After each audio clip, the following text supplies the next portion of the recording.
You know, I've been telling stories most of my life now, sitting on porches, standing at church suppers, sharing tales with folks who understand that the best stories aren't always the happiest ones, they're the truest ones. This is a story about a man named Marcus Webb, a good man, a hard-working man, the kind of fellow who learned his trade from his father and his grandfather before that, who believed that honest work and a loving wife were all a person really needed in this world. But sometimes life hands you something you can't explain, something that makes everyone around you think you've lost your mind, and the only thing standing between you and despair is the stubborn hope that the truth will eventually come to light. This story is about that kind of hope, and it starts with a scream. The scream came from inside one of those white protective suits, the kind you see on television when there's been some kind of contamination. Tom Hargrove had been clearing pests from people's homes for 23 years. He'd pulled dead rats from walls, extracted wasp nests the size of cantaloupes from attics in the dead of August, crawled through spaces no grown man should ever have to crawl through. Nothing had ever made him scream before. But when that special light swept across the inside panels of the antique wooden cabinet, Tom stumbled backward so hard he knocked two of his crew members clean off their feet. His gloved hands clawed at his face shield like he was trying to unsee something. Marcus Webb stood frozen in the doorway of his own living room. His wife Claire had her fingernails dug into his forearm. He'd find the bruises later, though he wouldn't mind them. 6 weeks. For 6 weeks, everyone had looked at him with that particular expression. The one people save for someone they think has gone soft in the head.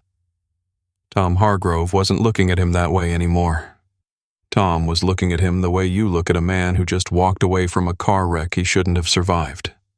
Dr. Henry Ashford stood beside the cabinet with his portable microscope set up on a folding card table.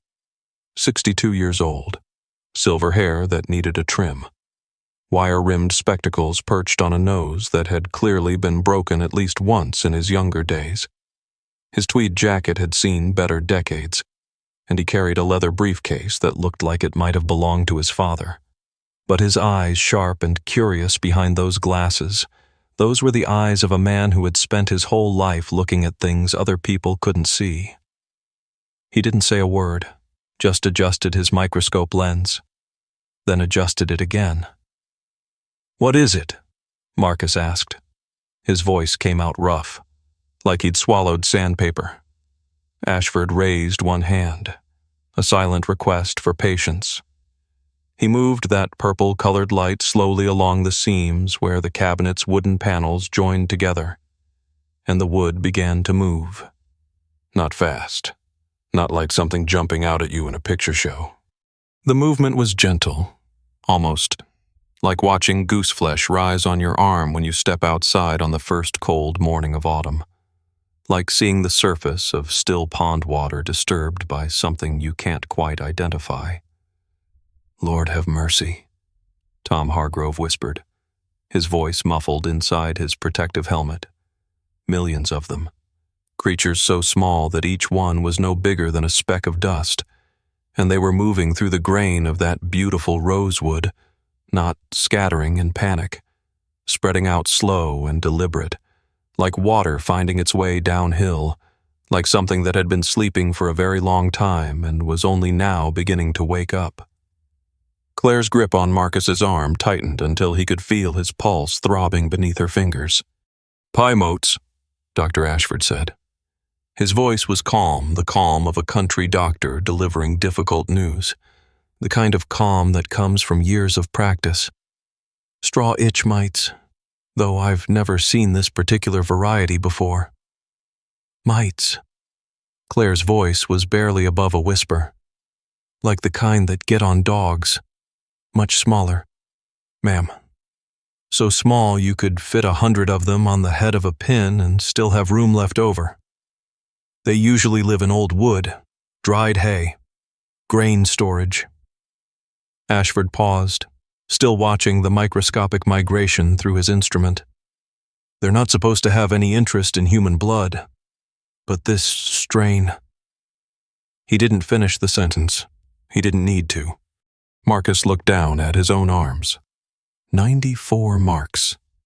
He had counted every single one, photographed them, written them down in a little spiral notebook like the ones he used for work, documenting each new spot with the careful precision of a man trying to prove he wasn't losing his mind.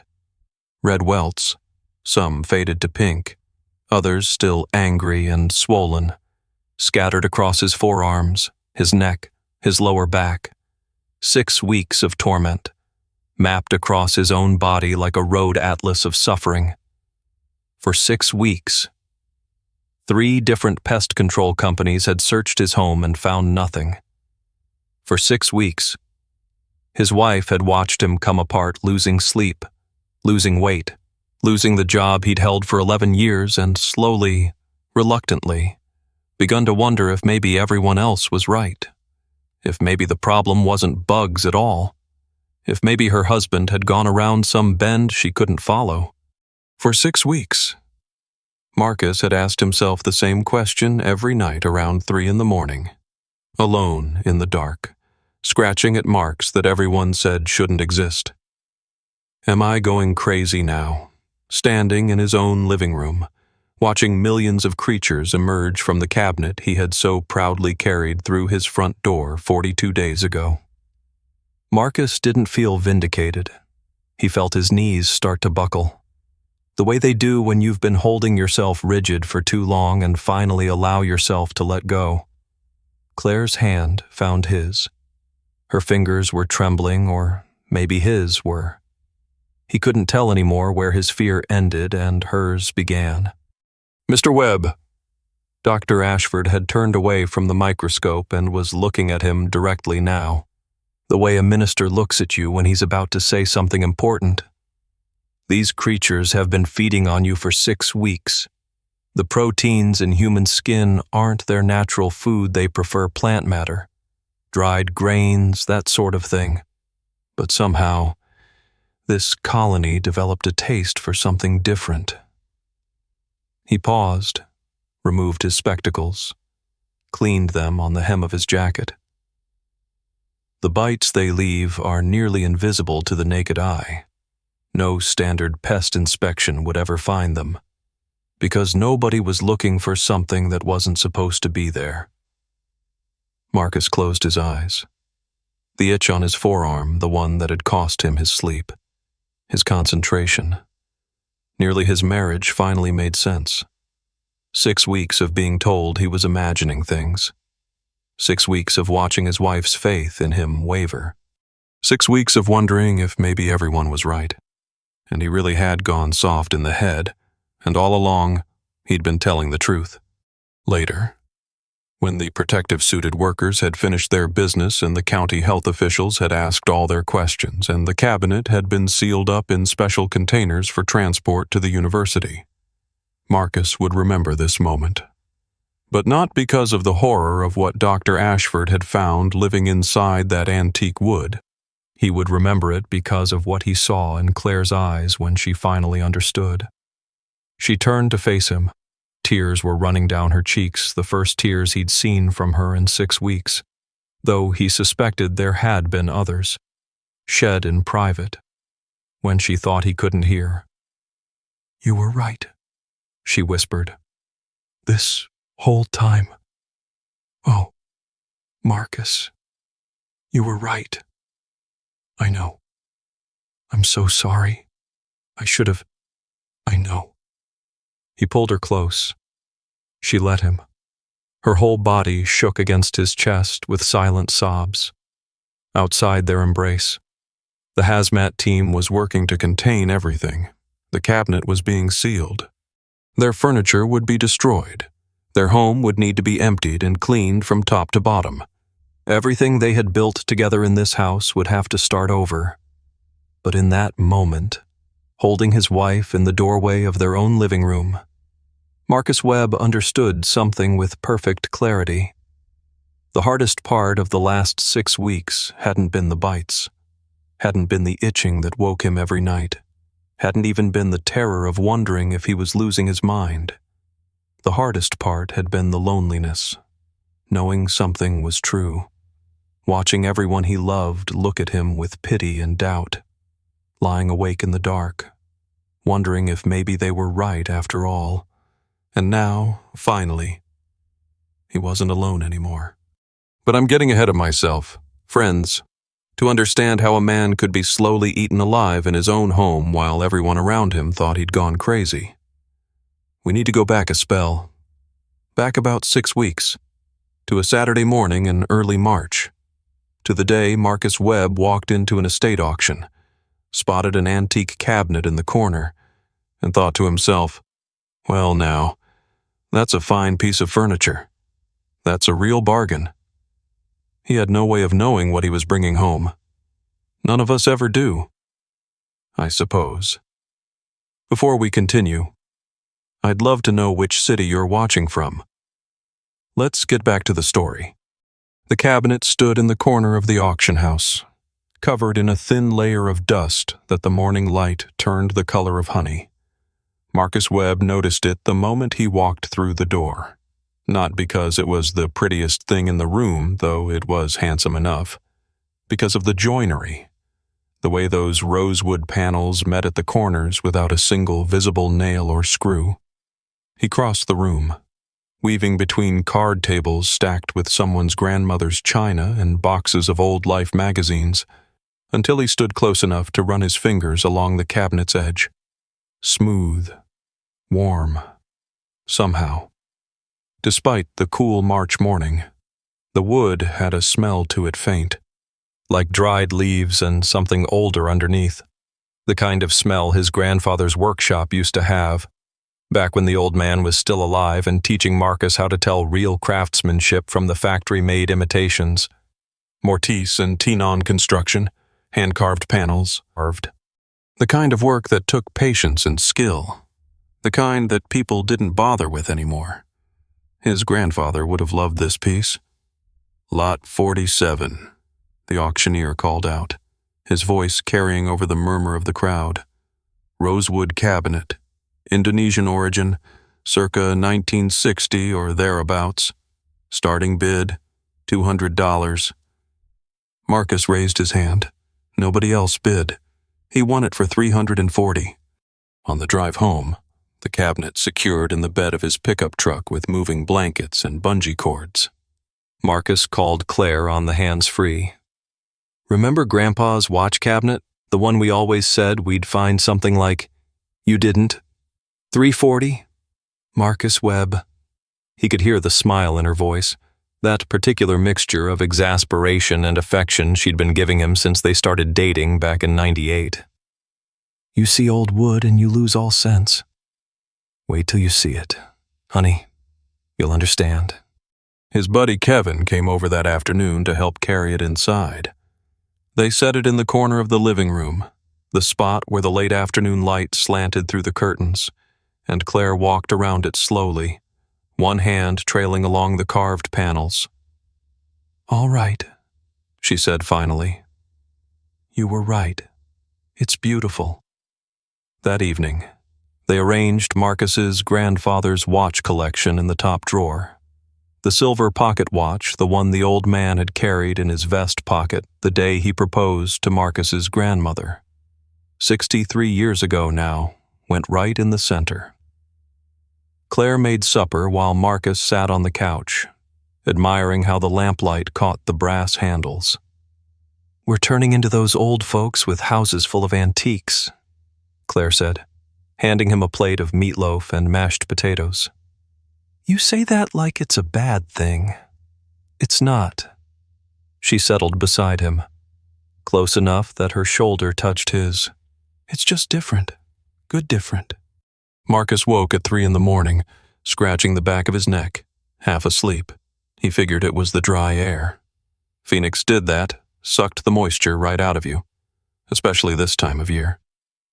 He padded to the kitchen for a glass of water, walked past the cabinet on his way back. Moonlight caught the brass handles, turned them silver.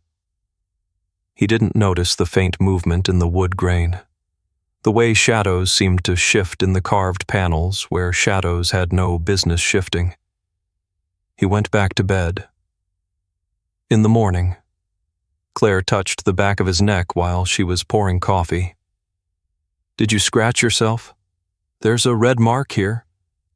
Marcus reached up, a small welt, slightly warm under his fingertips. "Mosquito. Probably. I cracked the window last night." In March, Phoenix mosquitoes don't read calendars. She shook her head, turned back to the coffee pot. In the corner of the living room, the cabinet stood silent in the early light. And if Marcus had looked closely, really closely, he might have noticed something moving in the narrow gap between the wooden panels. But why would he look? 3 more marks appeared on day 4. Marcus found them in the shower, hot water running down his back, steam clouding the glass door. His fingers traced the unfamiliar territory of his own skin, one welt below his right ear, one on the soft inside of his forearm, one on his lower back where he had to twist and strain to reach it, each one raised and red, each one itching with a stubbornness that made him want to dig his fingernails straight through the skin. He stood under the water until it ran cold, scratching until the marks wept pink. By day 5, there were 7. Claire noticed him scratching at supper. They were having pot roast, her mother's recipe, the one she made every Thursday, and Marcus had his fork in one hand while the other worked at the inside of his elbow beneath the kitchen table. "That's not from mosquitoes," she said. Her eyes tracked to his forearm, to the cluster of red welts visible below his rolled-up shirt sleeve. "Not this many." "Bedbugs, maybe." The word sat between them like something spoiled.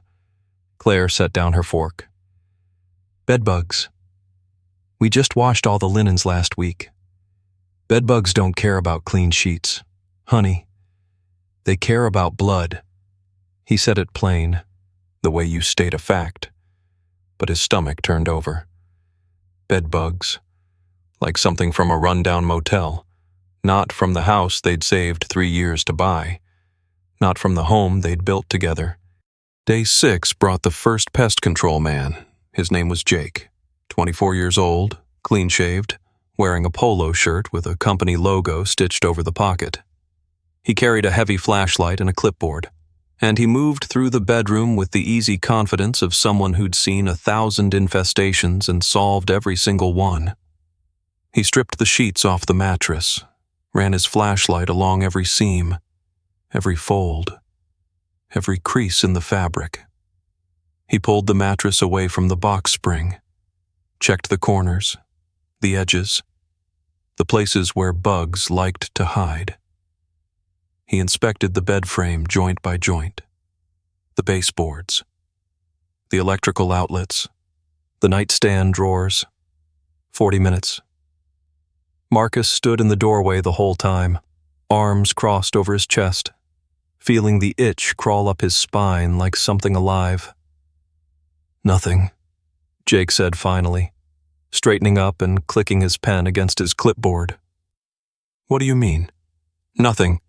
No bed bugs, no droppings, no shed skins, no eggs." Jake tucked the pen behind his ear. "Your room is clean, sir. But something's biting me. Every night. Could be mosquitoes coming through a gap in the window screen. Could be fleas tracking in from a neighbor's yard." Jake shrugged the shrug of a young man who'd already moved on to his next appointment in his mind. "I'll spray a preventive treatment, but you don't have bed bugs. I'd stake my license on it." Marcus wanted to grab him by that polo shirt and show him the marks on his neck, his arms, the fresh ones on his back that he couldn't even see without a mirror. Instead, he signed the paperwork, wrote a check for $175. That night, he woke at 2 a.m. with 4 new welts on his right calf, itching like fire. Day 7, Marcus started keeping track. He dug out one of those little spiral notebooks he used for work, the kind with the wire binding and the cardboard cover, and wrote the date at the top of the first page. Below it, He noted each mark, location, size. When he first noticed it, how badly it itched. The pattern became clear almost immediately. The bites only appeared at night, only on skin that wasn't covered by clothing, and they itched worst in the small hours of the morning, between 3 and 4 o'clock, when the house was silent, except for the tick of the hallway clock and the hum of the refrigerator. Maybe it's an allergic reaction, Claire suggested over breakfast. She was watching him scratch at his wrist, her coffee growing cold in her hands. New laundry soap. Maybe they switched laundry soap, switched hand soap, switched dish soap, washed every piece of fabric in the house at the highest temperature the washer would allow. Day 8, 11 new marks. Marcus slept in long sleeves and long pants, despite the warmth, closed every window, sealed the gaps with masking tape, ran the air conditioning until the bedroom felt like a meat locker. He woke at 3:15 to find 2 fresh welts on his face, one on his forehead, just above his left eyebrow, one on his cheek, right where his grandmother used to kiss him when he was a boy. He stood in the bathroom, staring at his reflection in the medicine cabinet mirror, the fluorescent light humming overhead. The marks stared back at him red, swollen, undeniable. How were they getting through? Behind him, reflected in the mirror. He could see through the open doorway to the bed where Claire slept, her breathing slow and peaceful, her skin unmarked, not a single bite on her, not one. Day 9 brought the second pest control company. Different truck, different uniform, same result. No bed bugs, the man said, shaking his head. He was older than Jake, maybe 50, with a belly that strained against his work shirt and a voice like gravel. I've been doing this 30 years, sir. You don't have bed bugs. Day 10 brought the third company. This one used dogs. The beagle's name was Scout, brown and white, floppy ears, trained to sniff out bed bug scent at concentrations too faint for any human nose to detect. Scout sniffed the mattress, the box spring, the carpet, the closet, the dresser, the nightstand. Nothing. The dog's owner, a woman in her 40s with silver streaking her dark hair, watched her beagle work the room, then turned to Marcus with something that might have been sympathy or might have been doubt. If there were bedbugs in this house, Scout would find them. I've seen her locate a single bug hiding in an electrical outlet. You don't have bedbugs, Mr. Webb. Then what's biting me? She didn't answer, just handed him her card and suggested he see a doctor. Dr. Patricia Nguyen's examination room smelled of rubbing alcohol and latex gloves. She was 48, with short gray hair and steady hands that moved a magnifying glass over Marcus's forearm with the precision of a woman who'd spent decades looking at skin. These are insect bites, she said after a long silence. But the pattern is unusual, not in lines, like bed bugs leave, not scattered randomly, like mosquitoes. So, what are they? I don't know yet. She set down her magnifying glass, made notes in his chart. I'm going to take some samples, run some blood work. In the meantime, I'll give you something for the itching and antihistamine to help you sleep. And if they keep appearing... Dr. Nguyen looked at him over the top of her reading glasses. Her expression was careful, professional. Then we dig deeper, Mr. Webb, one step at a time. That night, Marcus lay in bed staring at the ceiling. The antihistamines made him drowsy, but not drowsy enough. Claire breathed softly beside him in. Out. In. Out the rhythm of dreamless sleep. 23 bites now, all documented, all photographed, all real. 3 pest control companies had found nothing. A skin doctor couldn't explain them. His wife slept beside him every single night, and whatever was feeding on his blood had never once touched her skin. The ceiling fan turned slowly overhead. The clock in the hallway ticked. The refrigerator hummed its low, constant song. Marcus scratched at the fresh mark on his forearm, and the question formed in his mind. Cold and sharp as January ice. Why only me? Day 11. Marcus wore a long-sleeved dress shirt to work despite the thermometer reading 87 degrees before noon. The Phoenix sun poured through the office windows, relentless and white. Sweat gathered at his collar, soaked through the fabric beneath his arms, trickled down his spine. His coworkers glanced at him across the drafting room, quick looks, then away. The kind of looks people give when they notice something wrong but don't want to be the one to mention it. Ben Martinez, the young engineer who joined the team 2 years back, caught up with him at the water cooler. Everything okay? Marcus, you look a little rough. Fine. Just allergies. Ben's eyes dropped to Marcus's wrist, where the shirt cuff had ridden up to reveal 3 red welts in a tight cluster. That doesn't look like allergies. Marcus pulled his sleeve down. It's nothing. Ben nodded slowly, the way young men do when they know they're being lied to but have enough sense not to push. He walked back to his desk. Marcus saw him pick up his phone, thumbs moving fast across the screen, telling someone, probably his wife, or maybe their supervisor. Marcus filled his paper cup with water and drank it down in 3 swallows, though his throat felt like it would never stop being dry. Day 12, 43 marks. Marcus sat at the kitchen table that evening with his spiral notebook open, documenting each new welt by the light of the overhead fixture. Claire was at her sister's house for a birthday dinner, an event Marcus had begged off from, claiming a headache.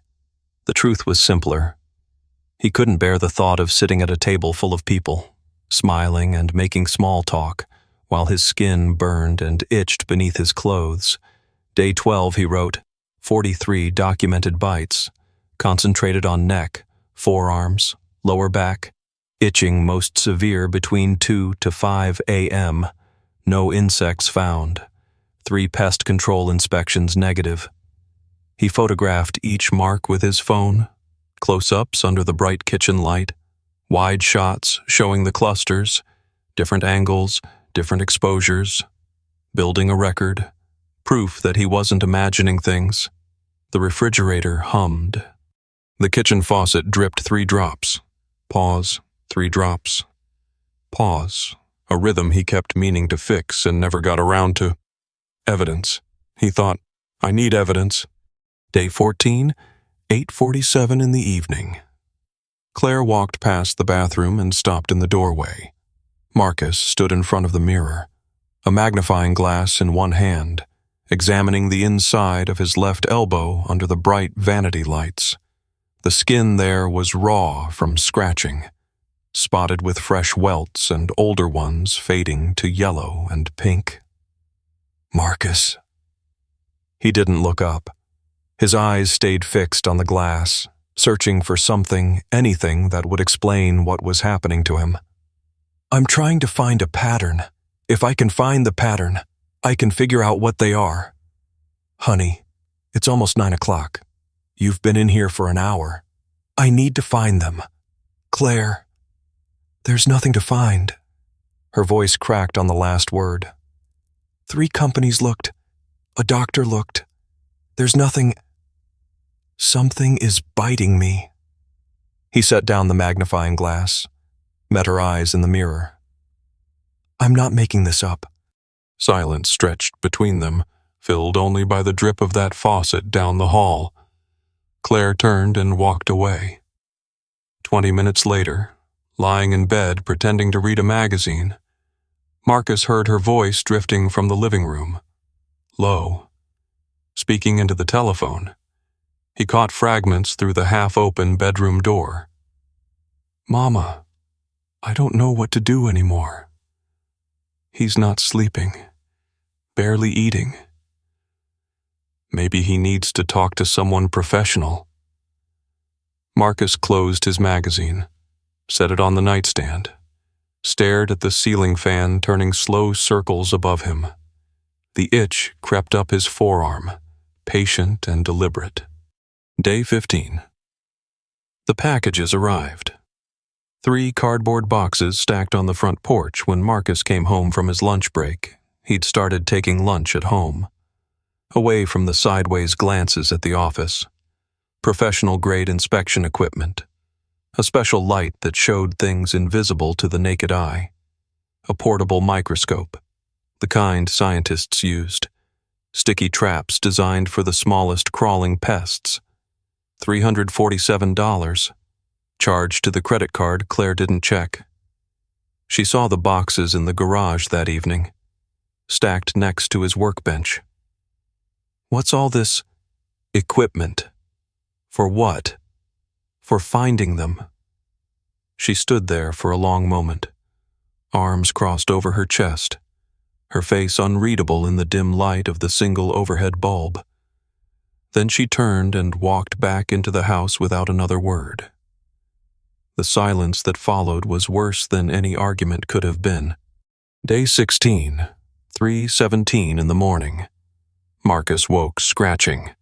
New bite on his neck, right side, just beneath the hinge of his jaw.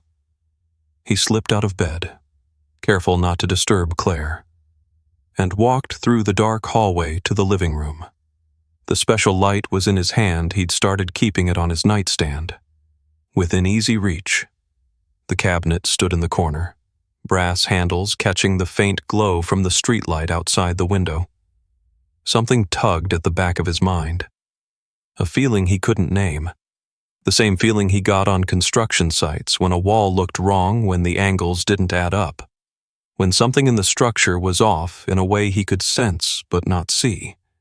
He clicked on the light, swept the purple beam across the cabinet's surface. The wood looked normal, grain running smooth and straight. No visible cracks, no holes. But when he leaned close, his nose nearly touching the rosewood, there was a smell, faint, like old leaves in autumn, like something damp, like something that had been closed up for a very long time. "Marcus," Claire's voice behind him. He turned.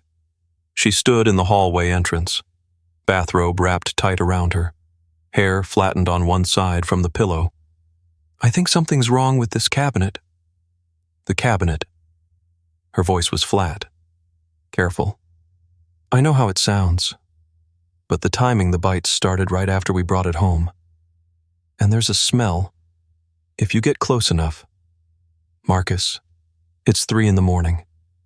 You're standing in our living room with a flashlight, talking to a piece of furniture. I'm not crazy. Claire." She didn't answer, just looked at him with an expression he'd never seen before on her face, an expression that made his stomach drop. Then she turned and walked back to the bedroom. The door closed behind her. Not slammed, just closed. Quiet. Final. Marcus stood alone in the dark living room, the special light still glowing purple in his hand. Day 19, Mr. Patterson's office. Marcus's supervisor was 58 years old, with a silver crew cut and the tired eyes of a man who'd spent 30 years managing engineers and their problems. He gestured to the chair across from his desk. "Sit down, Marcus." Marcus sat. His hands were shaking slightly from lack of sleep, from too much coffee, from the itch that never stopped, never gave him a moment's peace. "You made an error in the structural calculations for the Morrison project, third-floor load analysis. We sent it to the client before anyone caught it." The words landed like stones in Marcus's gut. He tried to remember the calculations. The numbers blurred in his mind, lost in the fog of sleepless nights and constant scratching. "I'll fix it. I can have the corrections on your desk by..." The client caught it themselves. Patterson leaned back in his chair. The leather creaked. "Marcus, you've been with us 11 years. You're one of the best I've got. But these past 2 weeks, You're not yourself. You're making mistakes you've never made before. I've been having some trouble sleeping. Whatever's going on at home, you need to deal with it. Patterson's voice wasn't unkind, but it wasn't soft either. Take a week. Paid leave. Go home. Rest. Get yourself sorted out. I don't need. This isn't a request. Day 21, 3:04 in the morning. Marcus sat on the living room floor, his back against the wall, flashlight aimed at the cabinet. He had been sitting there for 2 hours, maybe 3. He'd lost track. Something had moved. He was certain. Just a minute ago, a flicker in the wood grain. A shadow that shifted where no shadow should shift. Footsteps in the hall. Claire appeared in the doorway, her face pale in the dim light filtering through the curtains. Marcus, it's 3 in the morning. Again. I saw something move. In the wood. In the seam right there, between the panels. There's nothing in the wood. Her voice broke. Tears caught the faint light on her cheeks. 3 pest control companies said there's nothing. A doctor said there's nothing. You're sitting on the floor in the dark. Marcus, you haven't slept properly in weeks. You lost your... She stopped, pressed her hand to her mouth. Lost my what? Dr. Nguyen called me. Yesterday. Claire's voice was barely above a whisper now. She recommended you see a psychiatrist. To rule out. To make sure this isn't coming from somewhere else. The words hung in the air between them. She thinks I'm imagining it. She thinks you need help. We all do. You think I'm crazy. I think you're not sleeping. I think you're obsessing over something that every expert says doesn't exist. I think I'm watching my husband disappear in front of me, and I don't know how to stop it. Marcus looked at his wife. The woman he'd loved for 7 years. The woman who'd stood beside him through graduate school and job changes and his father's funeral. She was looking at him like he was a stranger. I'm not imagining this. Claire? Then prove it. Her voice was barely a whisper. Find one piece of evidence that someone besides you can see. Just one. He had no answer. Because from where she stood, from where everyone stood, he looked exactly like a man who had lost his grip on reality. The cabinet stood silent in the corner. Brass handles gleaming in the darkness. And somewhere deep in that antique wood, something waited. Day 22. Claire moved her pillow and blanket to the guest room. So you can sleep better, she said, not meeting his eyes. Marcus stood in the doorway of their bedroom. Their bedroom. The one they'd shared for 4 years. The one where they'd talked about having children someday. The one where he'd held her when her mother passed and watched her arrange the guest bed with quick, efficient movements. Claire. Get some rest. Marcus. She closed the guest room door. The click of the latch was soft, but it echoed through the empty hallway like the final note of a hymn. Day 24. 60 marks. Some of them had started to weep. The skin broken from scratching. The wounds refusing to close. Dr. Nguyen prescribed antibiotics over the phone, something called augmentin, that turned his stomach sour and made every meal taste like he was chewing on copper pennies. Marcus stepped on the bathroom scale that morning. The number blinked back at him 168. He'd weighed 176 2 weeks ago, 8 pounds. Gone, not from dieting, from not eating, from not sleeping, from his body consuming itself in the slow fire of exhaustion. His reflection in the medicine cabinet mirror looked like someone he'd pass on the street without recognizing. Cheekbones too sharp. Eyes sunk into dark hollows. 3 days of stubble because he'd forgotten to shave. Or maybe just couldn't muster the energy to care. The man in the mirror was a stranger. Day 26. 4:12 in the morning. The house was silent. Claire behind the closed guest room door. The air conditioning cycling on and off. The tick of the hallway clock measuring out the small hours in tiny, relentless increments. Marcus sat at the kitchen table with his spiral notebook open, the overhead light pooling yellow on the lined pages. The pen trembled in his fingers as he wrote. Day 26. 67 documented bites.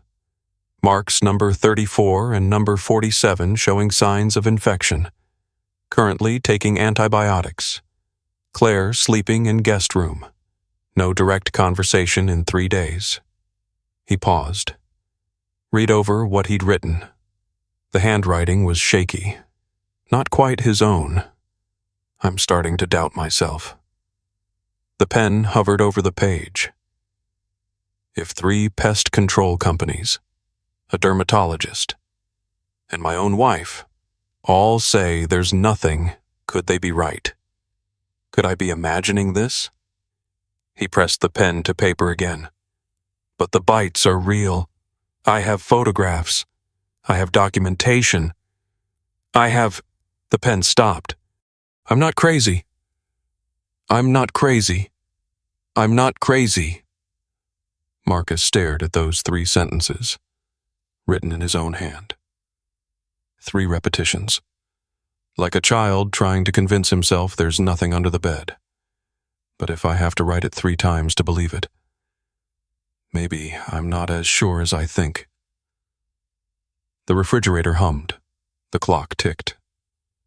Somewhere outside, a dog barked once, twice, then fell silent.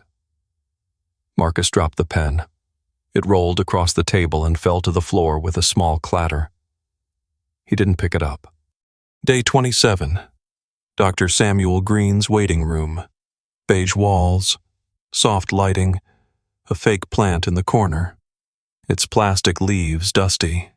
Magazines fanned across a coffee table. Psychology Today. Reader's Digest. A 6-month-old copy of Time with a face Marcus didn't recognize on the cover. He had agreed to come. Not because he believed he needed a psychiatrist, but because Claire had asked, and the look in her eyes when she asked had been the look of a woman standing at the edge of something she couldn't come back from. The receptionist called his name at 2:15. Dr. Green's office smelled of leather and old books. The psychiatrist himself was 55, maybe 60, with tortoiseshell glasses and a voice that moved slowly, like molasses poured from a jar on a cold morning. Tell me what's been happening. Marcus. So Marcus told him. All of it. The cabinet, the bites, the pest control companies, the dermatologist, the special light and the magnifying glass and the spiral notebook filled with documentation.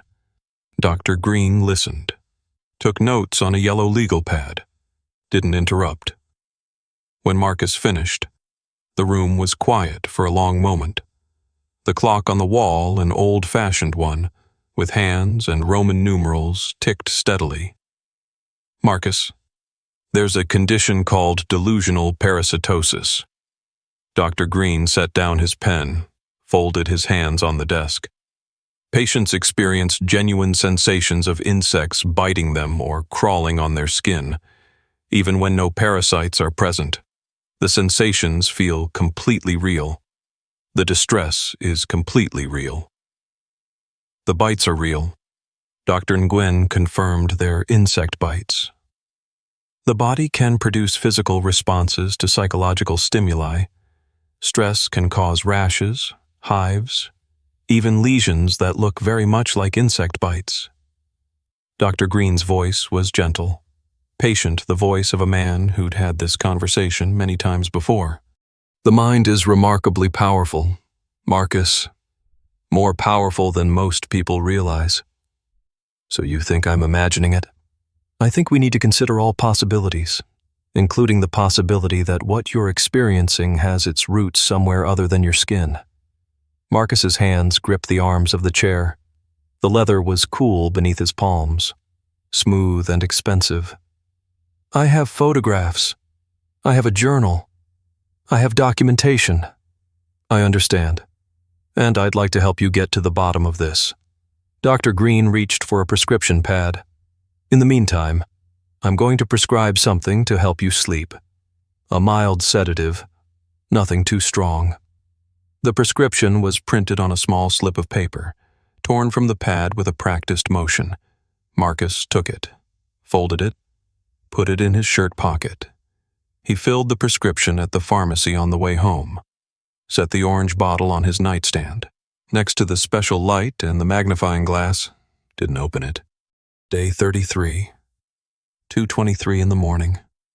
Claire had gone to stay with her mother. "Just for a few days," she'd said, her suitcase already packed, her eyes looking everywhere except at his face. That was 4 days ago. The house was empty now. No sound except the tick of the hallway clock and the hum of the refrigerator and the air conditioning cycling on.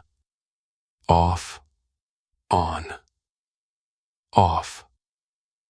Marcus sat on the living room floor, his back against the wall, facing the cabinet. The lights were off, the curtains drawn. Darkness pressed against the windows like something trying to get in. Or maybe trying to get out. "What are you?"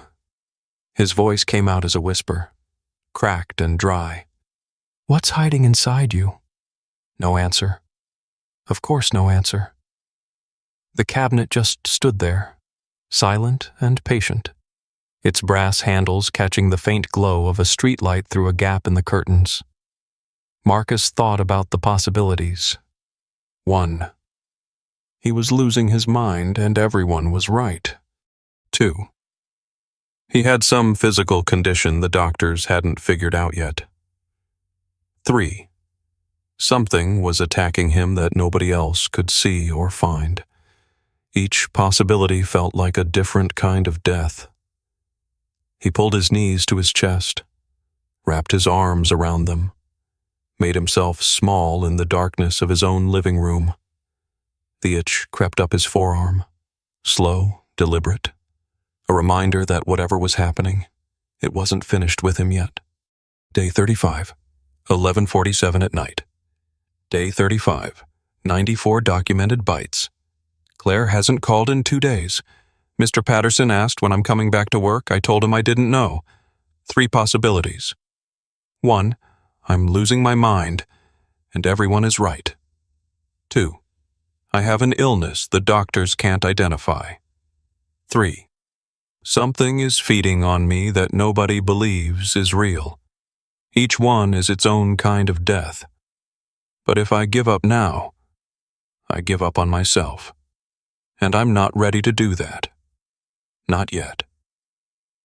Marcus closed the notebook, opened his computer. The screen glowed blue in the dark kitchen. He typed with fingers that shook slightly, unexplained insect bites. Hit enter. Hundreds of results. Message boards, medical websites, conspiracy theories, nonsense and noise. He refined the search. Entomology Consultation, Arizona. Parasitic mites, wood furniture. Invisible insect bites diagnosis. Hours passed. The clock on the wall moved from midnight to 1 to 2. His coffee grew cold in its cup. And then, buried in an old academic forum, a thread from 3 years ago that most people would have scrolled right past, he found a name. Dr. Henry Ashford, Professor Emeritus, Department of Entomology, University of Arizona, Specialist in Invasive Species and Parasitic Arthropods. Marcus clicked through to the university directory. Found an email address. His fingers hovered over the keyboard. What would he say? That invisible insects were eating him alive. That he'd been to 3 pest control companies and a dermatologist and a psychiatrist. And nobody could help him. He sounded crazy even to himself. But he opened a new message anyway. Typed the address in the recipient field. Wrote a subject line, request for consultation, unusual insect bite case. Then he wrote everything: the cabinet, the bytes, the pattern, the timeline. He attached his journal entries, his photographs, his medical records. When he finished, his finger hovered over the send button. No one else had believed him. No one else had even tried. Why would this stranger be any different? He pressed send. The message vanished from his screen. Gone. Delivered to a man he'd never met, who would probably delete it without reading past the first paragraph. Marcus closed his computer. The kitchen went dark. In the corner of the living room, visible through the doorway, the cabinet stood silent. He had done something. It probably wouldn't matter. But somewhere, deep beneath the exhaustion and the doubt and the slow erosion of everything he'd thought was true, a small flame of hope refused to go out. Tomorrow, he would check his email, and if there was no response, well, he would figure out what to do then. Day 36, 6:47 in the morning. Marcus woke to the sound of his phone buzzing on the nightstand. He reached for it with eyes still gummed with sleep, fingers fumbling against the smooth glass screen. The bedroom was gray with early light, the curtains not quite closed, a strip of pale sky visible through the gap. Not a phone call, an email notification. He squinted at the sender's name, Dr. Henry Ashford. Marcus sat up so fast his head spun. His heart thudded against his ribs once, twice, 3 times as he opened the message. Mr. Webb, I have reviewed your documentation. The bite pattern in your photographs is not consistent with any common household pest I recognize. However, the clustering and degree of inflammation bear some similarity to cases I studied in Southeast Asia during my field research in the 1990s. I have questions.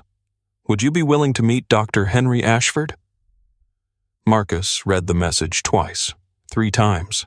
Someone had looked at his evidence. Someone had actually looked, not dismissed it, not explained it away, not suggested he see a psychiatrist. Someone wanted to know more. His hands were shaking as he typed his reply, the words blurring on the screen. Dr. Ashford. Yes. Absolutely. Anytime. Anywhere. Marcus Webb.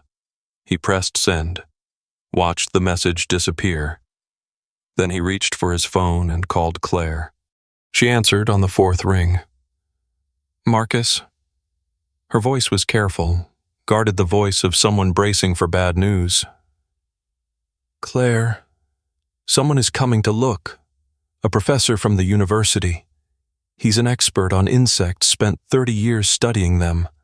He read my file, and he wants to investigate. Silence on the line. Marcus could hear her breathing. In, out, in, out. He saw my photos, Claire. He didn't say I was crazy. He said the pattern reminded him of something he'd seen before. More silence. Please come home. Please be here when he comes. A long pause. Marcus counted his own heartbeats. 1, 2, 3, 4. When? Claire asked finally. I don't know yet. Tomorrow. Maybe. Soon as he can. Another pause. Longer this time. Marcus closed his eyes. Waiting. I'll be there, she said. Let me know what time. The line went quiet. Marcus set the phone down on the nightstand. His hands were still trembling, but something had shifted in his chest. Something that had been wound tight for 36 days was finally, slowly, beginning to loosen. Day 37, 2 o'clock in the afternoon. Dr. Henry Ashford did not look like what Marcus had expected. He was 62 years old, with silver hair that needed a trim and wire-rimmed spectacles perched on a nose that had clearly been broken at least once. His blazer was tweed, worn shiny at the elbows, and he carried a leather briefcase that looked like it might have been his father's. But his eyes, sharp and curious behind those glasses, those were the eyes of a man who had spent his whole life looking at things other people couldn't see. "Show me everything," he said as he stepped through the front door. No handshake, no small talk, just business. Marcus liked him immediately. Claire stood in the kitchen doorway, arms crossed over her chest. She had arrived an hour earlier, her overnight bag still in the trunk of her car, as if she hadn't quite decided whether she was staying. Ashford examined Marcus's arms first. He produced a small magnifying device from his briefcase, the kind doctors used for skin examinations, and studied each mark with the focused intensity of a man reading a difficult passage of scripture. How long between when they appear and when the swelling peaks? Usually about 6 hours. And the itching, worst at night. 3, 4 in the morning. Ashford made a small sound in the back of his throat. Neither agreement nor disagreement. Just notation. He took samples. Small scrapings from the edges of the fresher marks, collected with sterile instruments into glass vials. He asked questions, dozens of them, delivered in that slow, steady voice. When did this start? What changed in the house? Any new furniture? Fabrics? Plants? The cabinet, Marcus said. We bought it at an auction, maybe a week before the bites started. Ashford's hands went still over his briefcase. May I see it? He approached the cabinet slowly, like a man approaching a horse he didn't quite trust. His footsteps were deliberate, measured, placing each foot with care on the living room carpet. He ran his fingertips along the surface of the wood, leaned close, inhaled through his nose, his brow furrowed. Where did you acquire this piece? Estate auction. They said it was imported furniture. From Indonesia. Ashford opened his briefcase again, removed a small flashlight, the kind that cast purple light instead of white. He clicked it on, moved the beam slowly across the cabinet's surface, along the seams, into the carved decorations, and stopped. His whole body went rigid, his head tilted forward, bringing his face closer to the wood. Dr. Ashford. Silence. 5 seconds. 10. Marcus's stomach dropped. Claire took a step forward from the kitchen doorway. Dr. Ashford. What is it? The old man straightened. His face had gone pale beneath his summer tan. I need to come back tomorrow with proper equipment. He clicked off the light, returned it to his briefcase. His movements were controlled, but there was something new in them, a tension that hadn't been there before. Until then, don't touch this cabinet. Don't move it. Don't open it. What did you see? Ashford paused at the front door. His hand rested on the frame, the knuckles white. I'm not certain yet, but if I'm right. He looked at Marcus, then at Claire. His expression was grave. You're both very fortunate to still be standing here. The door closed behind him. Marcus and Claire stood in the living room, the cabinet looming in the corner between them. Neither of them spoke. Day 38, 9:17 in the evening.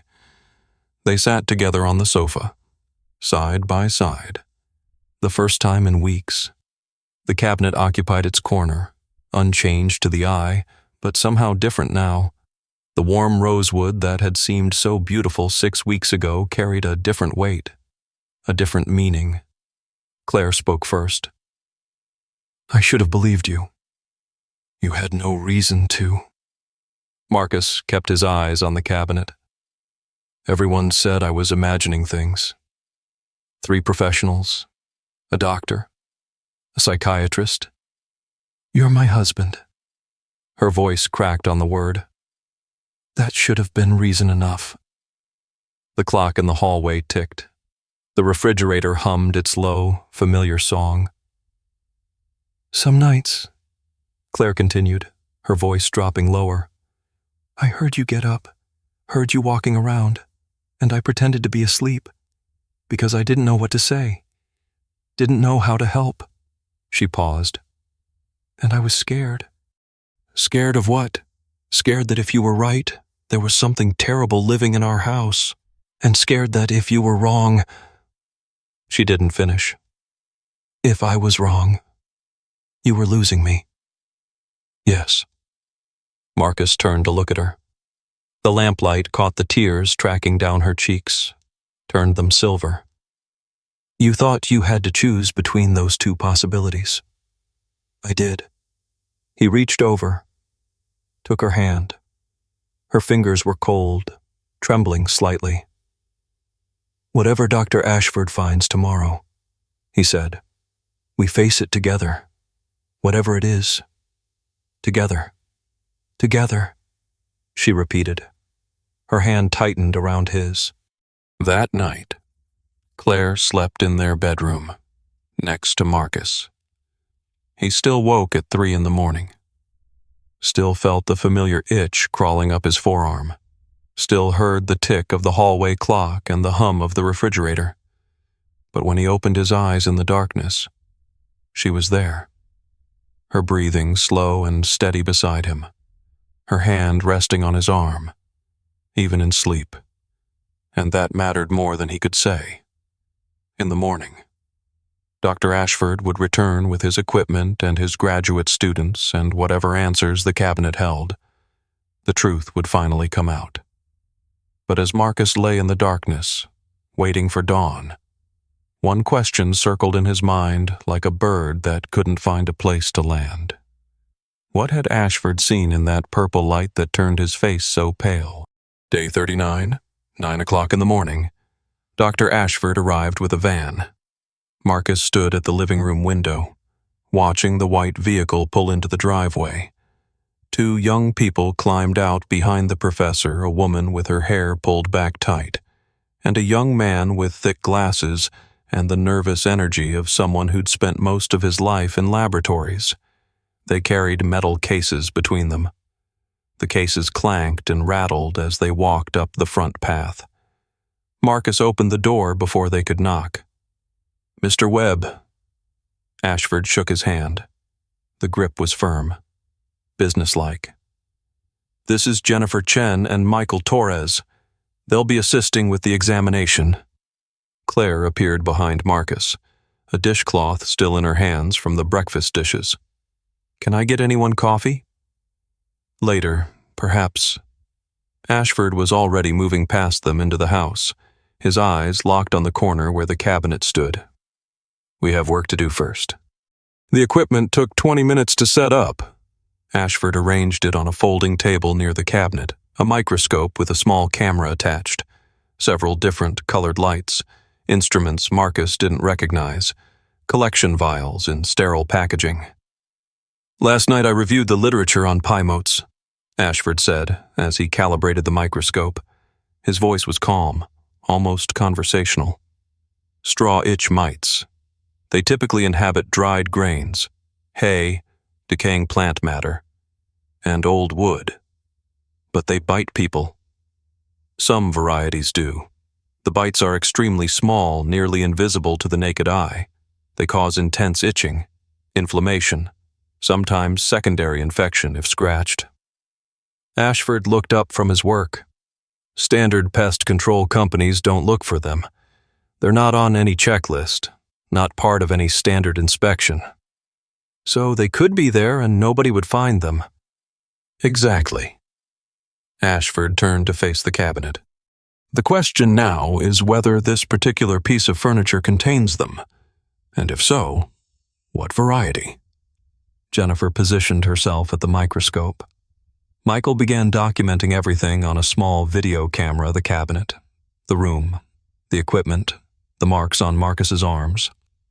Ashford pulled on thin rubber gloves, picked up a small metal probe.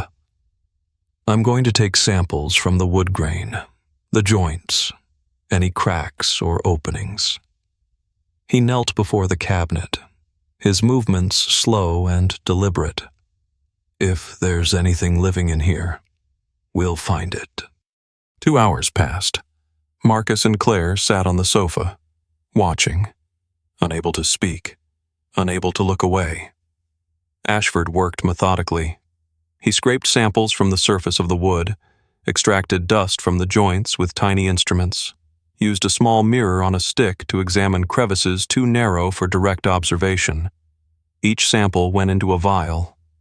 Each vial was labeled, dated, noted in a logbook. Jennifer examined them one by one under the microscope. Her face remained neutral, professional, revealing nothing. But Marcus noticed her hands, the way they tightened on the microscope controls, the way her shoulders drew up toward her ears. She whispered something to Ashford. He moved to look through the eyepiece himself. Silence. "Dr. Ashford." More silence. Michael stopped filming. Jennifer stepped back from the microscope, her face pale. Ashford straightened slowly. When he turned to face Marcus, his expression had changed. "We found them." The image on the microscope's display screen was projected onto a laptop for everyone to see. Marcus leaned forward. Claire gripped his arm. Tiny creatures, nearly transparent. 8 legs each, moving slowly, deliberately, across the glass slide. They were smaller than anything Marcus had imagined, smaller than a grain of sand, smaller than the period at the end of a sentence. No wonder no one had found them. No wonder the dogs had detected nothing. "Pie motes," Ashford confirmed, "but not the common variety. This appears to be a tropical strain, likely native to the region where this cabinet was manufactured." "Indonesia," Marcus said. "Yes, these mites can survive dormant inside wood for years, decades, even. When the cabinet was transported here hot, dry climate, the colony woke up, began reproducing, and when they ran out of their usual food, they found a new source." Ashford's gaze moved to Marcus's forearms, to the 94 marks documented in his spiral notebook. "You?" Claire made a small sound beside him. Her hand went to her mouth. "How many?" Marcus asked. His voice came out steady, but his hands were trembling against his knees. Ashford exchanged a look with Jennifer, with Michael. "We'll need to examine the cabinet's interior completely to be certain. But based on the concentration in these samples..." He paused. "Millions, possibly more." The room seemed to tilt. Marcus gripped the arm of the sofa. Millions, living in that cabinet, feeding on him, for 6 weeks. "I need to make some phone calls," Ashford said. He was already reaching for his cell phone. "This is beyond a simple pest control matter. This may require government involvement." Day 40, 2:37 in the afternoon. 4 official vehicles lined the street outside Marcus's house. Ashford had contacted the state agriculture department. They had contacted the disease control people. The disease control people had contacted federal officials. Within 24 hours, Marcus's quiet suburban home had become the center of an investigation involving 3 government agencies. A man named Luis Reyes from the county health department served as the point of contact. He was 45, with a shaved head and the calm manner of someone who had seen strange things before. "We're treating this as a potential public health matter," Reyes explained, standing in the driveway while workers in coveralls unloaded equipment from a white truck. "The cabinet needs to be contained and removed. Your home will require complete treatment." "How serious is this?" Claire asked. Her voice was controlled, but Marcus could see the pulse jumping in her throat. "Serious enough that I've got 3 government agencies involved." Reyes's expression softened slightly. But the good news, Mr. Webb, is that you were right. All along, you were telling the truth. The words landed in Marcus's chest like a physical weight. Right. 6 weeks of being told he was imagining things. 6 weeks of watching his wife look at him with doubt and pity. 6 weeks of sitting on his living room floor at 3 a.m, wondering if he'd lost his mind.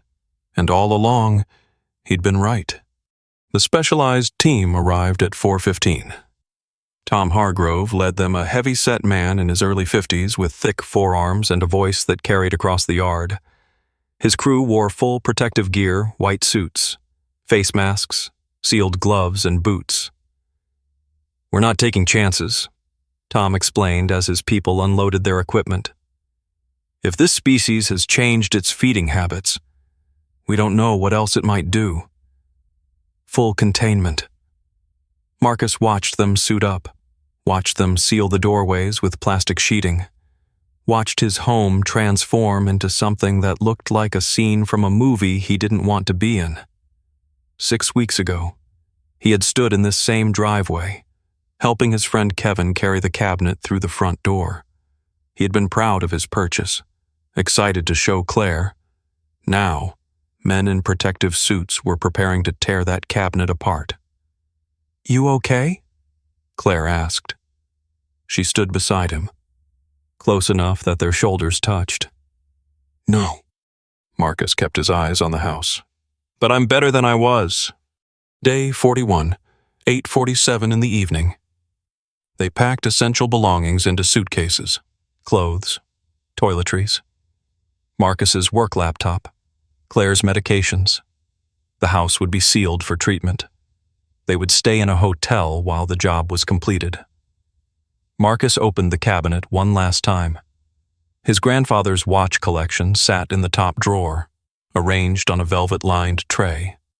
The silver pocket watch, the one the old man had carried in his vest pocket the day he proposed to Marcus's grandmother. 63 years ago now, caught the lamplight. "This watch," Marcus said, lifting it carefully. "My grandfather wore it when he asked my grandmother to marry him. He used to say that time moves different when you're with the person you love." Claire stood beside him. Her reflection appeared in the cabinet's brass hardware, wavering and unclear. "These past few weeks," she said quietly. "I almost let fear push us apart." Marcus placed the watches in a protective case, closed the lid. "When this is over, I want to start fresh. New furniture, new chapter, but the same us. The same us." Claire took his hand. "Just wiser." Hotel room. 11:23 at night. Marcus lay in the unfamiliar bed, staring at the unfamiliar ceiling. The air conditioning hummed at a different pitch than the one at home. The sheets smelled of industrial detergent and 100 previous guests.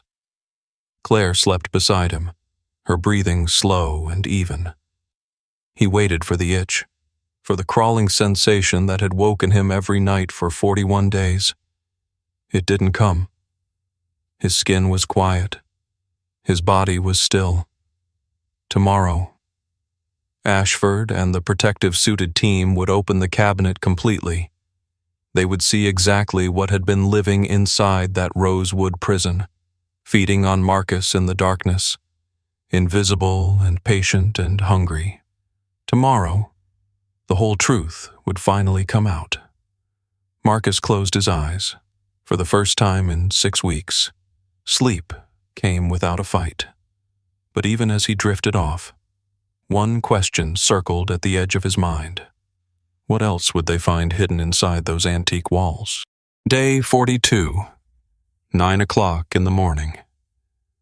Marcus and Claire arrived at their house to find it transformed. Plastic sheeting covered every window, sealed at the edges with silver tape. Yellow warning ribbons marked off the front yard.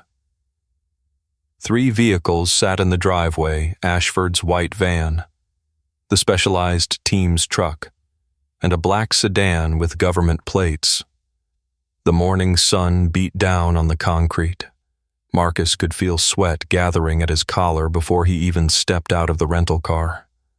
Tom Hargrove met them at the edge of the yellow tape, his protective suit unzipped to the waist in the heat. "We're ready to begin the main extraction," he said. His face was red, perspiration beading on his forehead.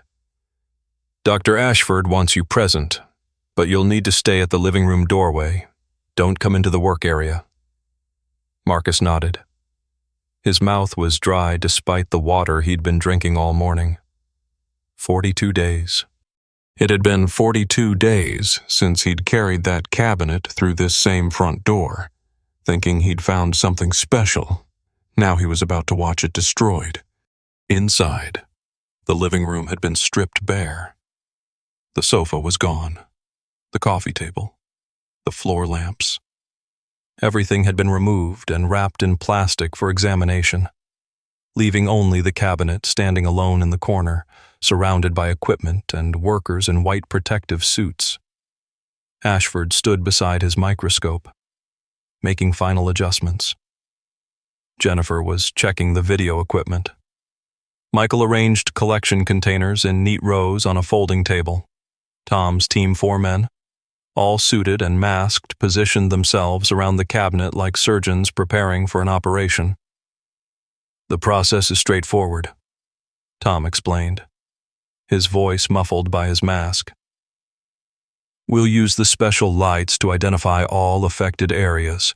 Then we'll take the cabinet apart piece by piece, collecting specimens for Dr. Ashford's research. After that, complete treatment of the house." Marcus and Claire stood in the doorway.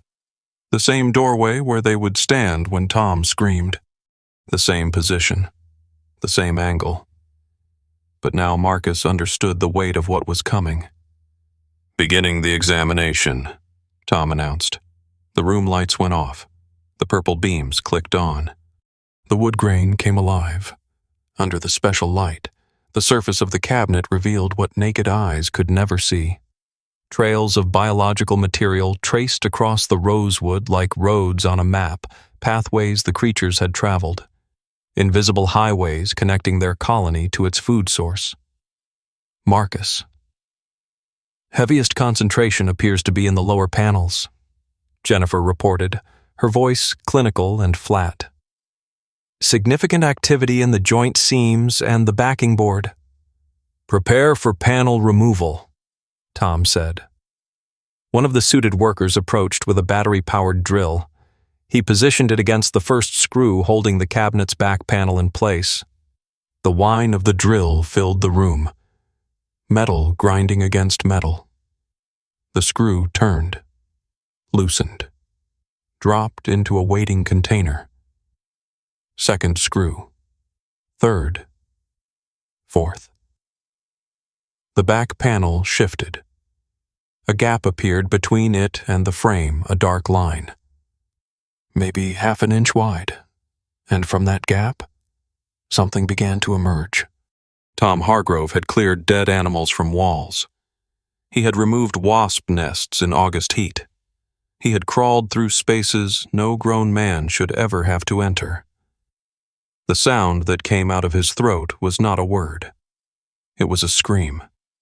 He stumbled backward, his heavy boots catching on the plastic sheeting, his arms pinwheeling for balance. He crashed into two of his colleagues, sent all three of them sprawling onto the floor. Marcus gripped the doorframe so hard his knuckles went white. Claire's fingernails dug into his forearm. The back panel of the cabinet fell away completely, and the darkness behind it moved. Not quickly, not dramatically, but unmistakably. Like sand shifting in a turned hourglass, like water seeping through worn fabric, like something alive that had been disturbed from a long sleep and was now, slowly, seeking new shadows, millions of them. The purple light revealed what the naked eye could not, an entire civilization of creatures so small that each individual was invisible. But together they formed a mass that rippled and flowed like a living tide. They spread across the floor in a slow wave. Not toward the humans. They seemed to be fleeing the light, seeking darkness, seeking crevices, seeking escape. "Containment!" Tom shouted, scrambling to his feet. "Get the barriers up now!" The suited team moved. Plastic sheets unfurled. Vacuum equipment roared to life. Chemical sprayers hissed. But Marcus didn't see any of it. He was looking at the interior of the cabinet, at the hollow space that had been hidden behind those beautiful rosewood panels all along. The wood was riddled with tunnels, chambers, pathways. The structure that had looked so solid from the outside was hollow within a shell surrounding an entire world of creatures that had waited in dormancy until the right conditions awakened them. Until Marcus brought them home, until Marcus fed them. The extraction took 3 hours. Marcus and Claire watched from the doorway, unable to leave, unable to look away.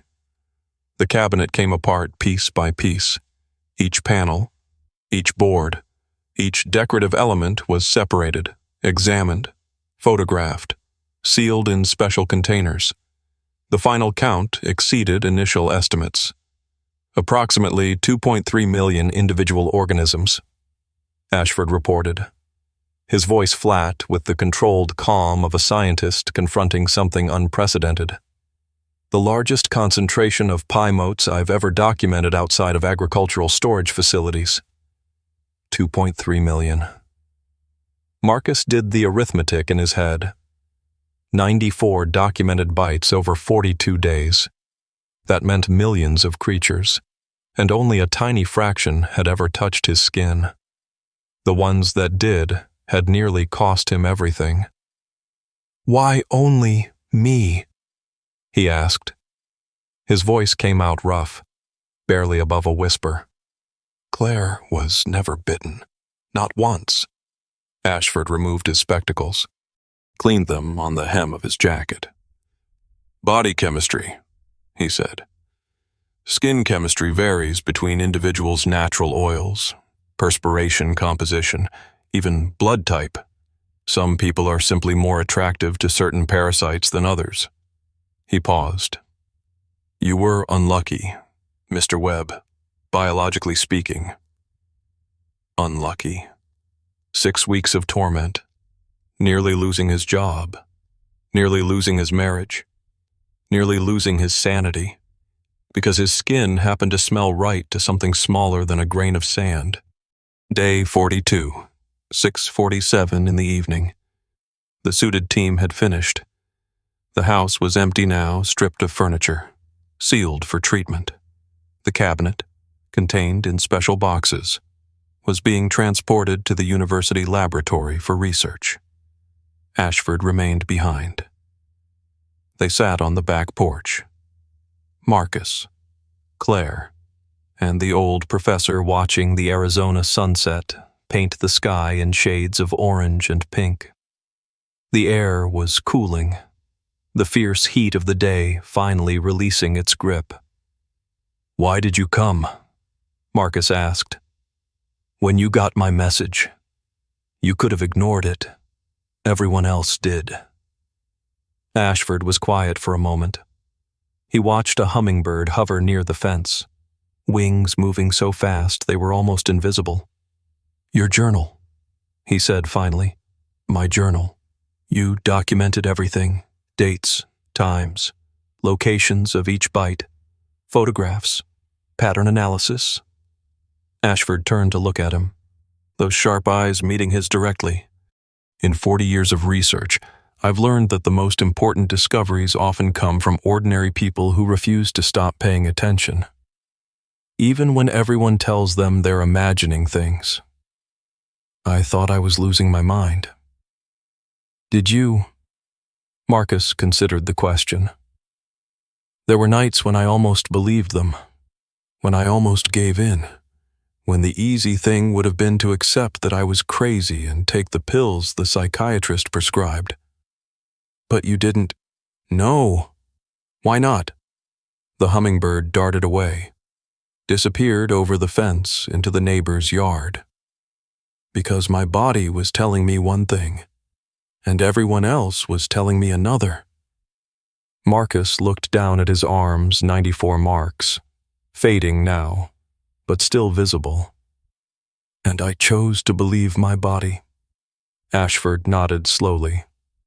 That's the best instinct a person can have. He stood, brushing dust from his trousers. Trust what you observe, Mr. Webb, even when, especially when nobody else believes it. He extended his hand. Marcus shook it.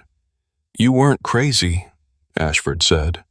You were simply right before the rest of us caught up. Day 43. 10:23 in the morning. Marcus was packing the last of their temporary belongings at the hotel when he found the paper. It was folded into a small square, tucked into the inside pocket of Claire's jacket hanging in the closet.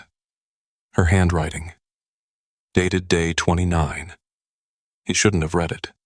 He knew that. But his fingers unfolded the paper before his conscience could stop them. Marcus, I don't know how to help you.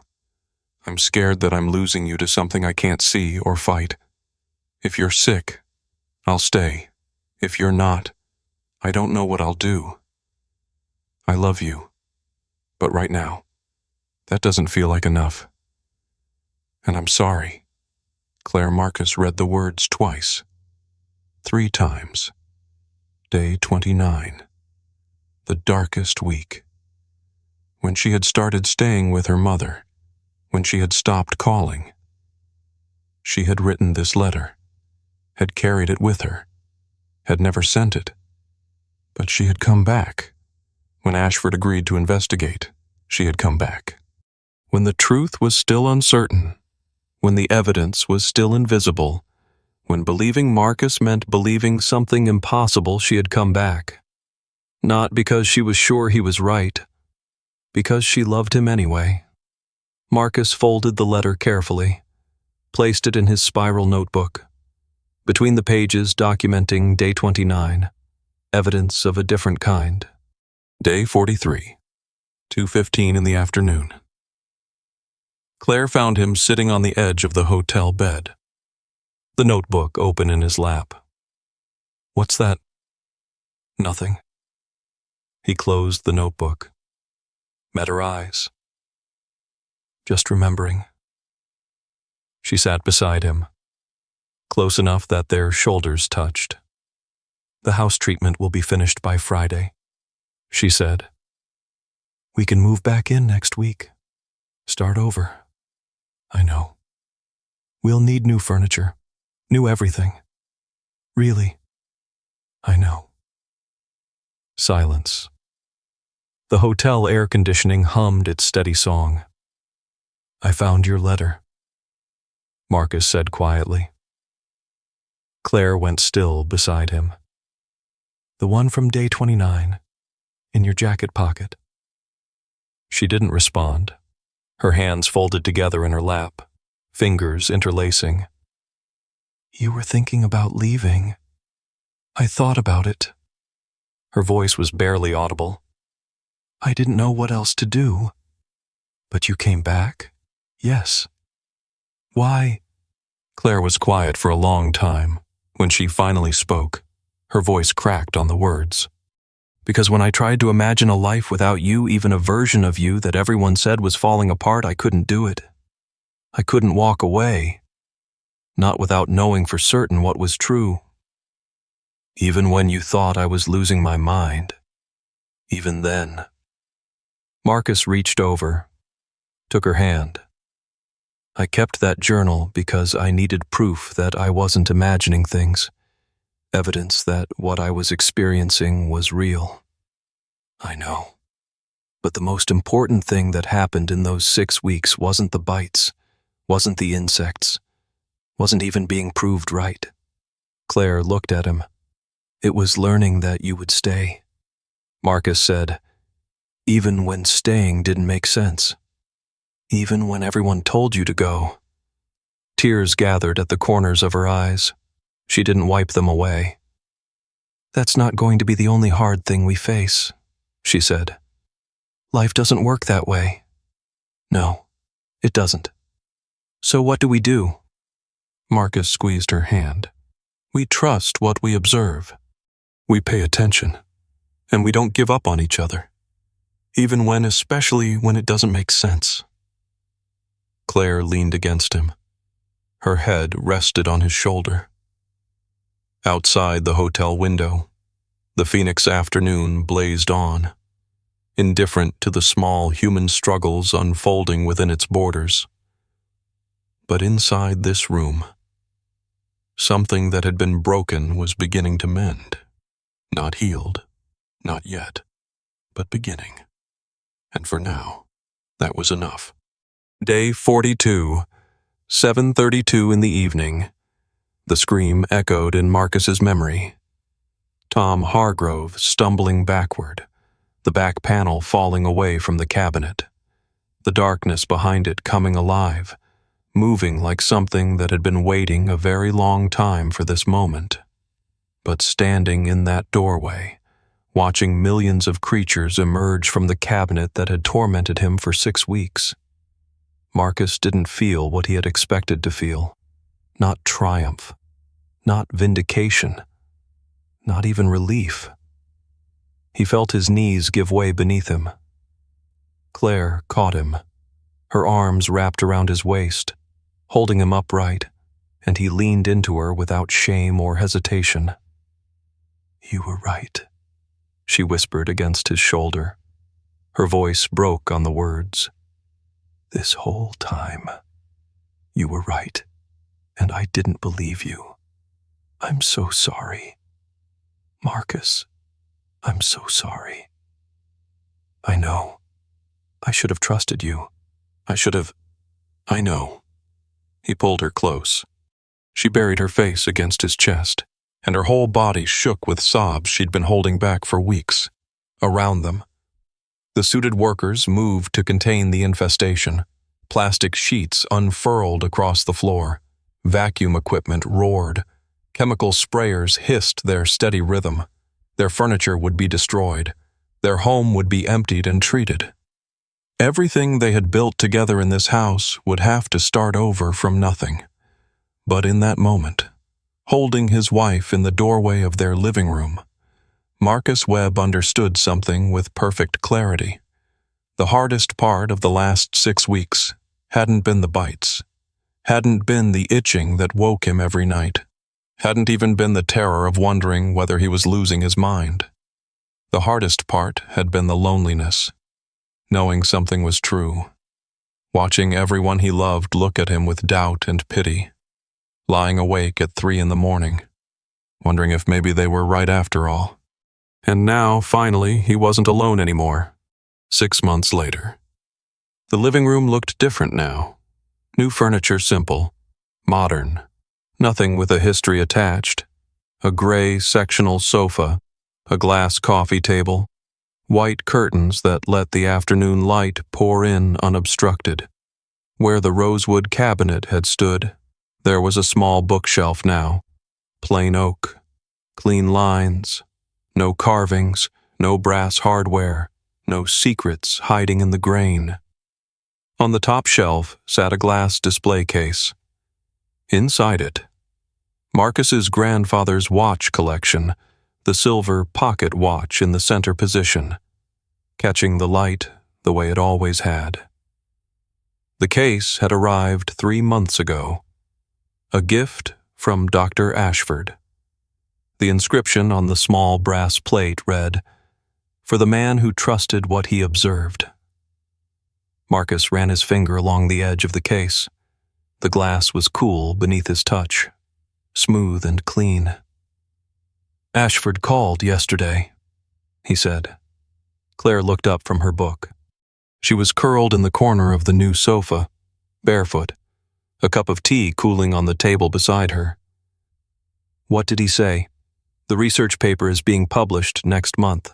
They've classified the strain as a new variety, first time it's been documented in North America." "A new variety of what?" "The mites, motes." Marcus sat down beside her. "They're naming it after the geographic origin, motes indonesiensis. First confirmed case on this continent. Claire set down her book. So you're famous now. I'd rather not be. Honestly.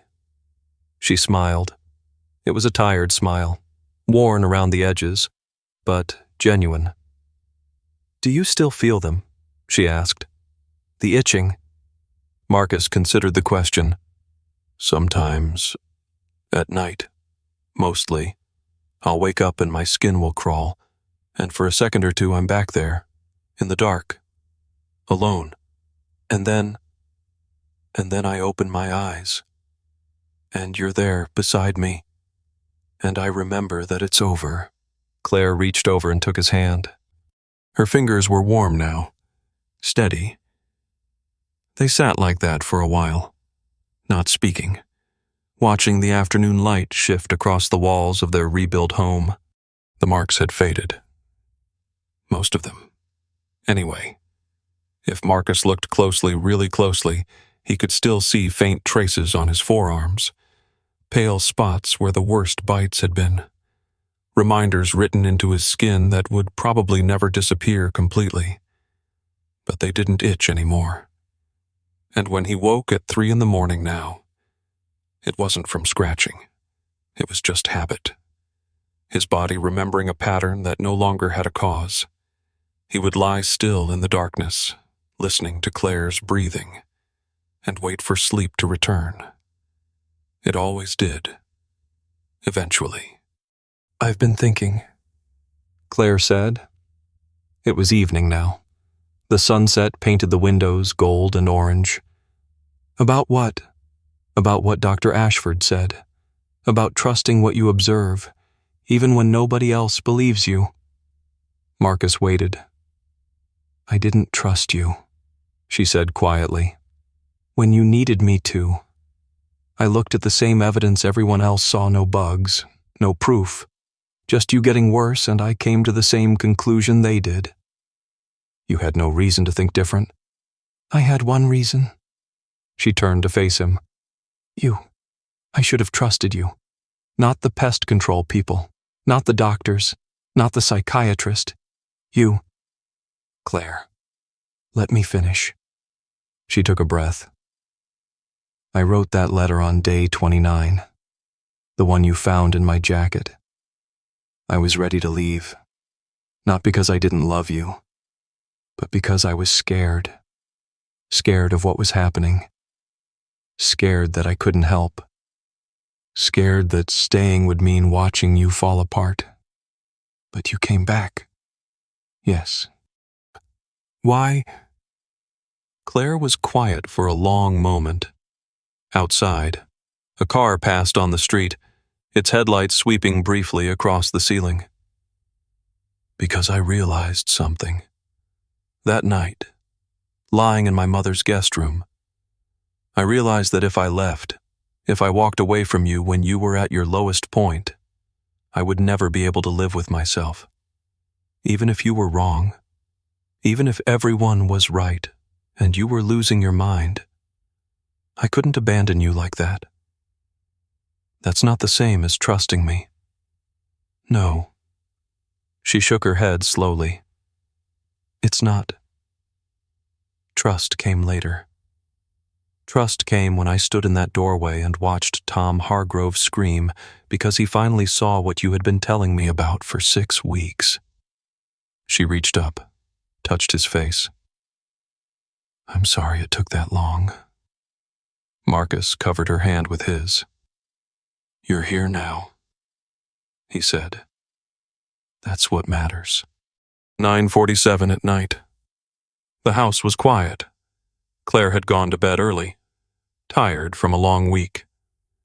Marcus sat alone in the living room, a single lamp casting a warm circle of light around his chair.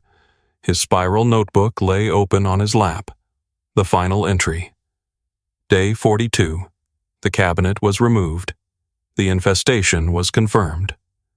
Dr. Ashford estimates 2.3 million organisms were living inside the wood. I was right. For 6 weeks. I was right. But being right isn't the point anymore. The point is what I learned. I learned that the body knows things the mind can't always explain, that paying attention matters, even when nobody believes what you're seeing. That keeping records isn't just about proving something, it's about holding on to yourself when everything else is slipping away. And I learned that love isn't about believing someone when the evidence is obvious. It's about staying when belief feels impossible. Claire stayed.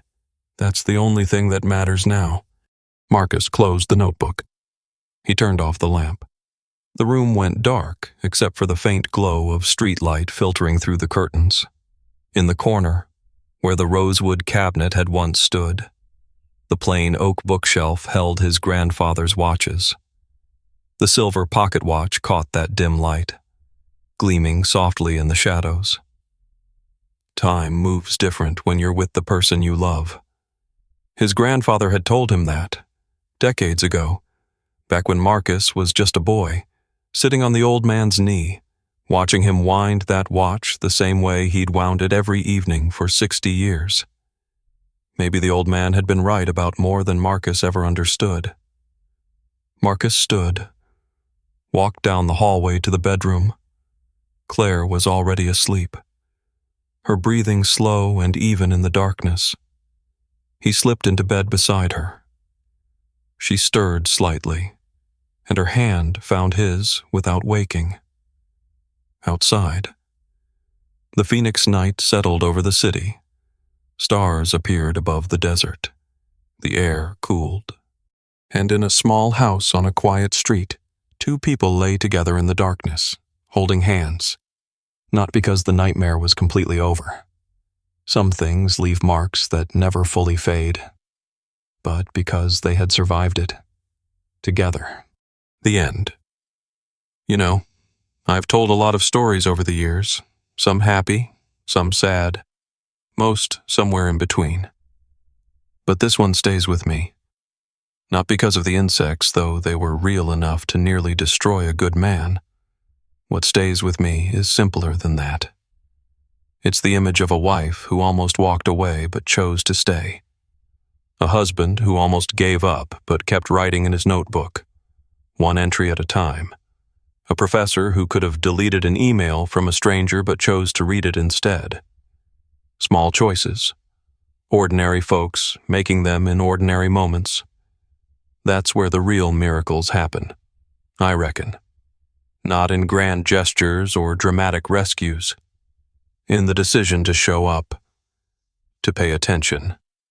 To believe someone when believing them costs you something. Marcus Webb taught me that trust isn't about certainty. It's about staying present when certainty is nowhere to be found. And Claire taught me that love isn't about having all the answers. It's about holding hands in the dark while you search for them together. May we all find someone who stays. This story was inspired by documented cases of Pymote's mite infestations and is created solely for entertainment purposes. This narrative does not condone, encourage, or promote any form of harmful behavior. All characters and events are products of the author's imagination. Any resemblance to actual persons, living or deceased, or actual events, is purely coincidental.